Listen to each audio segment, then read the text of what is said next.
Hello, friends, and welcome to Kurt Berglund's Baseball World. Today, we're taking a first look, if you will, at a set by Replay Baseball called the All Franchise Teams set. We're going to take a look into how the set's constructed, what makes it different from others of its kind, and what you can expect if you decide to pick it up from Replay. I'm putting the link to this set in the description for this video, along with information about channel membership. If you like my channel and you haven't subscribed, please do so, but you can go beyond a subscription with channel membership. With becoming a channel member, you can get access to exclusive members-only videos. You get discounts on the secondary store, $10 off per set, $2 off per individual team, and a free gift from me every month in the form of PDFs that I create for different cards and dice baseball sims. Putting the link for channel membership in the description for this video as well, so you have both of those things going on, the Replay All Franchise link and the membership to my channel link. If you have checked out Bill Thornton's YouTube page, Bill's a friend of mine, he has a tournament using these teams going. And I don't know, if you want me to put one together like that, I can do that too. Let me know in the comments below if you're interested in me doing that on my channel as well. But Bill has done a first look at the set, and he's got some tournament games posted on his channel, so check that out as well. This type of set is one of my favorites because it allows the gamer to be the most creative that he wants or she wants to be. So we're going to talk about all of that, set construction, what makes it different, how it plays out. I've played a few games of the set. I'm having a good time, and so I thought I'd share some information with you. Let's get into it. The first thing you need to know about this set is what the set is based on. And the set is based on a very particular resource that many of you may have in your library already. It's called Now Taking the Field. It's a book written by a man named Tom Stone. And what Tom Stone did is he took every Major League franchise, set up a scoring system for himself, compared the top players in their careers with that franchise.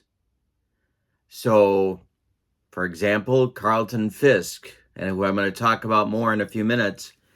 Carlton Fisk has a section in the book where he is a Red Sox, in the Red Sox team section, and he is in the White Sox team section. He split his career almost evenly, as you know, between those two ball clubs. Then he uses his system to score the best players in their careers with that franchise and create teams from them. The book is called Now Taking the Field. It's a few years old now. It's about 4 years old, 5 years old. I have reviewed it on my channel. It's in the archive on my playlist, and you can check out my review of the book under book reviews for Now Taking the Field. So what Pete Ventura did in creating this set is he took Tom Stone's work, took the 30 players that Tom Stone chose kind of for the franchise all-star team. They are comprised typically of 18 position players and 12 pitchers per franchise team. When I say franchise team, the team travels. So in other words, the Baltimore Orioles, for example, would include both time with the St. Louis Browns as well as with the Orioles. You merge those together, it's one franchise, and that's how Stone put his teams together. With any book like this, Rob Nyer did a book, and Stone actually rebuts some of Rob Nyer's work and agrees with some of it as well in each of the individual team sections. Rob Nyer did a book about baseball lineups. It's essentially the same thing, although Rob Nyer used a different methodology, and it's a different type of book, but it's in the same basic genre of looking at a franchise and trying to pick out the best players from that franchise. Stone actually talks about how Nyer treats each and writes about each franchise team, and then he responds to that a little bit as part of each team section. So it's a fun book. I mean, it gets you thinking. You're going to quibble probably if you read Tom Stone's book with some or other of the selections that he's made or the rankings that he's made at particular positions. But it spurs you on as a baseball fan to get more into baseball history, and it's a fun read. What Pete Ventura, the designer of the current edition of Replay Baseball, did is he took Stone's 30-man teams and he made cards for them. Now, how did he do that? Let's take a look. If you buy the set, you'll find this info sheet included. We're going to take a look at this for a few minutes.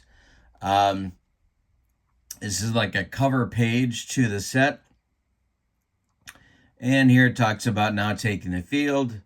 And in the second paragraph, that's what we want to focus on here. Player cards are based on Baseball Reference.com's neutralized stats, adjusting player stats for context to create a more level playing field for all players across eras. All right. So it's sort of a normalized system.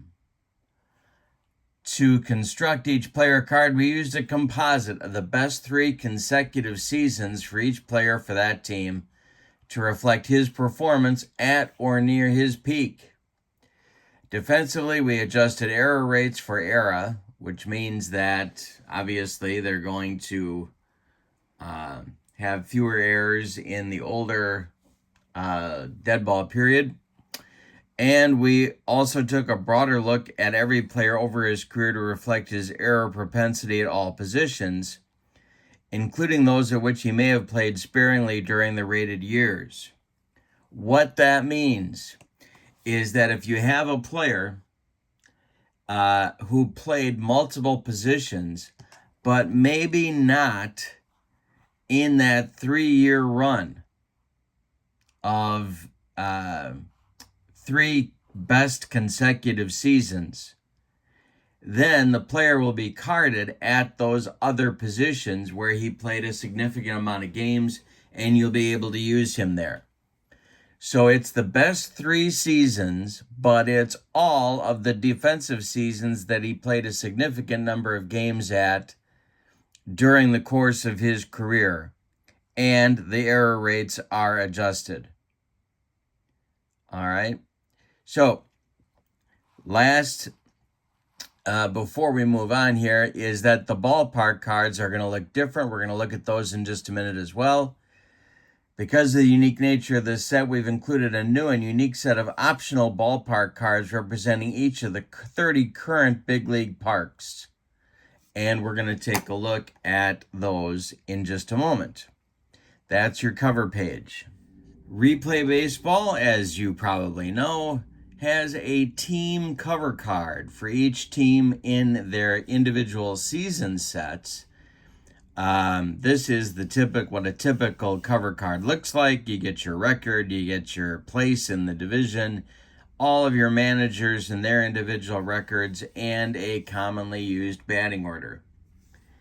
In the franchise all-time franchise all-star set, you get a cover card as well, but it is gold.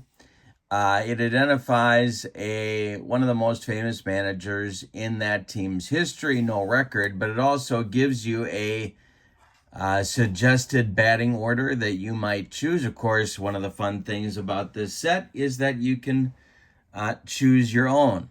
On the back side of these cards, you get the player stats, and you get a roster, sort of, And you get the same thing on the franchise all-star set as well. A listing of all the players and then sort of an average of that 3-year run we were talking about so that you can see the players' average season stats in their best 3 years, 3 consecutive years of their career with that club. They are sorted, as you can see down the right column, they are sorted in this list by batting average on the franchise all-star set.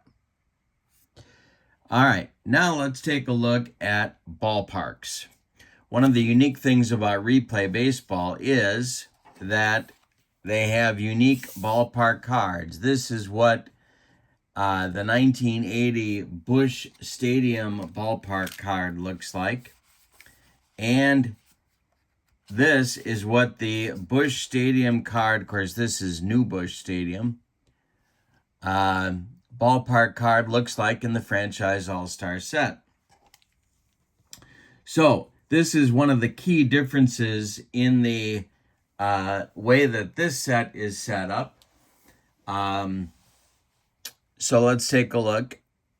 You've got 11 and 12s here. This takes the place.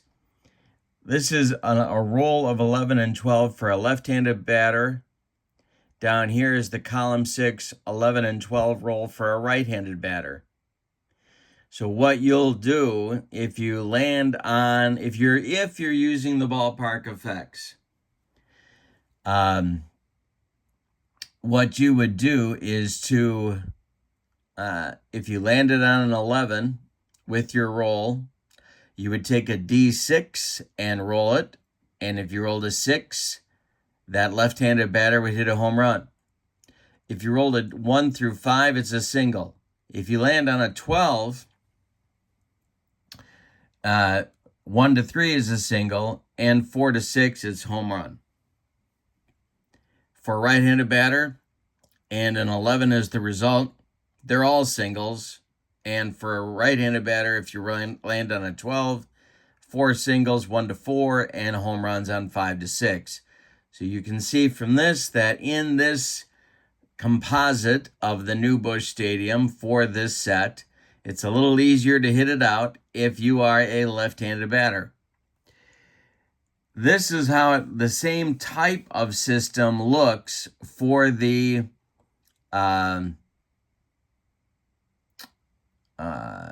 regular replay baseball season set. So if you're on a shaded part of a batter's card, and I'll give you an idea of what that looks like right here. Where do I have one? Here we go. Suppose that, fittingly enough, we've got Gary Templeton from the 1980 Cardinals at the plate, and you land on this shaded part of his column 6 results. That's going to trigger that you use the ballpark effects. You roll 2 dice, you get a new number, and you add that to the pitcher number that you got, and you decide if the ball is gone or not. So it's a slightly different system, but this one is unique and used for the first time in the franchise all-star set. Columns 2 and 3 are not used. So, for example, let's go back to a batter card, and we'll look at these sort of simultaneously now. We've got Keith Hernandez from the 1980 set, and we've got Lou Brock from the franchise all-star set. You can see that if we looked at Keith Hernandez's card, there's a shaded part here, and that would trigger rolling on this part of the ballpark card.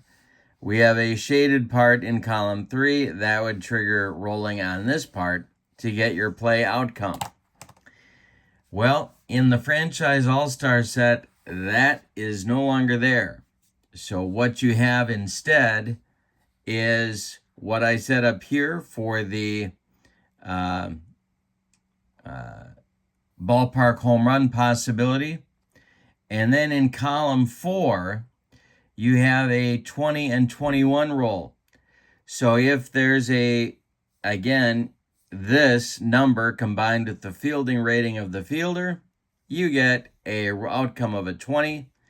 They're going to be out on a roll of a 1 to 5 on the D6 and a single on the 6. And for a 21, they're going to get singles on 3 and 4 and out on everything else. In column 2 of the set, instead of a shaded part, you could get on these part with the raised numbers.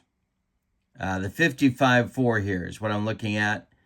With the 55-4, you could get an adjustment, a ballpark adjustment that either raises or lowers that number. In this case, in Busch Stadium, there is no adjustment, so that's not changed. What this adjustment would do is to make it easier or more difficult for outfielders to make a play, in this case, on a potential single. There are some marked by a 60 that would make it more or less difficult for a batter to get a double based on I suppose, the dimensions of the park and the number of doubles actually allowed by the park. That adjustment is reflected here. There is no adjustment for Busch Stadium. There is for other parks. And then here is your foul pop-out result. There is, on the season set ballpark card, there is no ballpark adjustment because these columns exist. Again, if we look at Hernandez, you see the shaded sections for columns 2 and 3. That's where these kick in, and there is no ballpark adjustment there. There is a foul pop section. That's reduced in the all-time franchise all-star set to a D6. Here you roll 2 D6s to get your outcome there. All right, so the first thing, let's take a look at some player cards now. The first thing you'll notice in the set is that you can have a player on multiple franchises. I talked about Fisk a few minutes ago. So we have it says the 1977 Boston version of Carlton Fisk. So we have a 3-year run. I don't know whether they took the 76, 77, and 78 Fisk or 75, 76, and 77. Probably didn't take 77, 78, and 79 because he was injured most of 79. But you get Carlton Fisk in a 3-year run.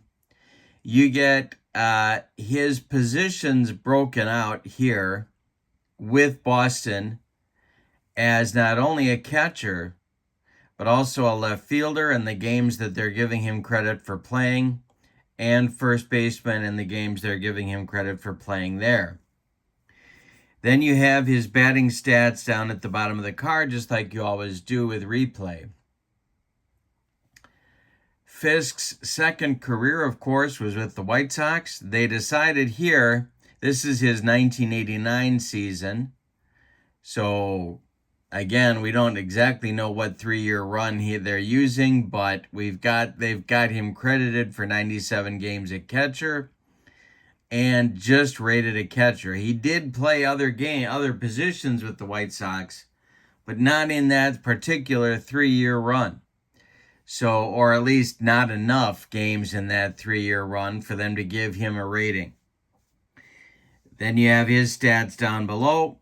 And these are in no shaded sections. Remember, we looked at Hernandez and there were shaded boxes in columns 2, 3, and 6. Those aren't here because of the different setup of the ballpark card.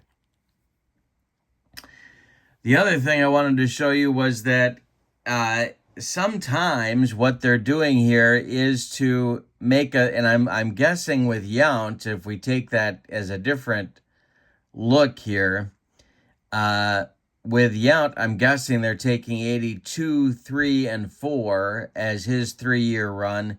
He didn't play outfield in those 3 seasons, but they've rated him there. He played the second half of his career as an outfielder, primarily in center. He was pretty horrible in left, but played there a little bit in 85, and then that was it. The rest of it was in center. So they've split him here, and you can choose whether to play him at short or in center field, even though in this 3-year run he was not an outfielder. You have a lot of positional flexibility, is my point, with this set. And that's one of the really cool parts, because you can literally set up the lineup as you see fit, putting the players where you want them. If you want to not have the same player on 2 franchises, there's enough players in the set to do it. And just choose, for example, if you don't want Fisk as a Red Sox, throw that card out or set it aside and then use the White Sox card and you're fine. Babe Ruth, for example, has cards as a Red Sox and as a Yankee in this set. You don't like that, and some gamers don't. You can certainly set that aside. There are 30 players per team. If that doesn't bother you, then you can have Fisk and Babe Ruth and a handful of the other players that double up on both teams. Typically, not in every case, but typically, there are only 2 catchers per franchise. So if you do pull one Fisk out, for example, let's take a look at the Red Sox here. This is their team card. And catchers.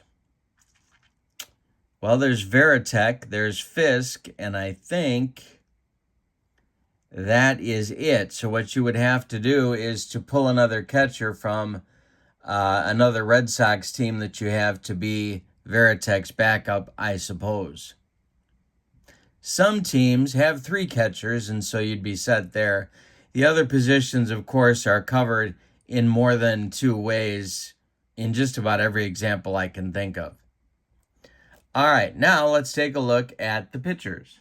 These are 2 Replay Baseball pitcher cards. One is from the Franchise All-Star set. The other one is from the season set. And if you look at these, you can see there is no difference. They have the same font. They have the same layout. Unlike the batter cards that have the different shading in columns 2, 3, and 6, these cards are identical. They just carried forward the pitcher card. Just so you know, the Silvio Martinez card is the one from their season set. The Greg Maddux card for the Cubs is the Franchise All-Star card. Let's bring in another couple of pitcher cards so you can see what those look like. The shading is only in column 4 as it typically is. In a season set, you get your stats at the bottom. Fergie Jenkins this is interesting, he has 1 game they're crediting him for in relief as a 1970 Cubs pitcher. Very limited relief duty, but you notice that he does get a reliever rating for fatigue. So you can use him as a reliever if you choose. Maddux is a straight starter. In this 3-year run, he apparently didn't relieve at all. And then there are a couple, 2 or 3. I saw as many as, I believe, 4 or 5 relievers on a Franchise All-Star team. But really 3 is the norm. They are short relievers typically, and that would make 3 relievers along with 9 starting pitchers. And then in each team, you get a handful of these guys who, even though they have only 1 relief appearance, you could use them as swingmen or long relievers if you like. 18 batters, as I said before, and 12 pitchers. With some of the older franchises, this is a sort of a peccadillo of Tom Stone's book, is that he does not shy away from, at times, rating 19th century players. I'm sorry, 20. One of the elements of Tom Stone's book is that he does not shy away from using players from the 19th century. So, for example, on the Cubs franchise all-star team, you have 6 players: Bill Dalen, King Kelly, George Gore, Cap Anson, Jimmy Ryan, and Clark Griffith. They are all from the 1800s, or at least their run of seasons is from the 1800s. Now, if that's one of his peccadillos, one of my peccadillos is that I don't really think what they were doing in the 1800s was baseball, because the rules were different. And in many cases, the rules weren't uniform. So it may have been fun, it may have been entertaining, but I don't think it was baseball, at least as baseball that we would consider baseball. So I'm going to delete these 6 players from my franchise all-star roster, and I'm going to replace them with cards from more modern seasons of players to replace, in this case, 1 pitcher and 5 position players. So I'm going to feel free to do that, and it's easy to do. There is no reason why your season sets would not translate here. You would just ignore your shaded boxes in the 2, 3, and 6 columns, plug your player in, and you're good to go. You're ready to play. But I did want to let you know that on some of the franchises, there are players from the 1800s, and that, if you're like me and that is a little funny to you, then you can substitute others, or you can even expand your rosters if you want to. These teams are set up with 30 cards per team. I'm thinking I'm going to expand the rosters to 32 before I start my tournament.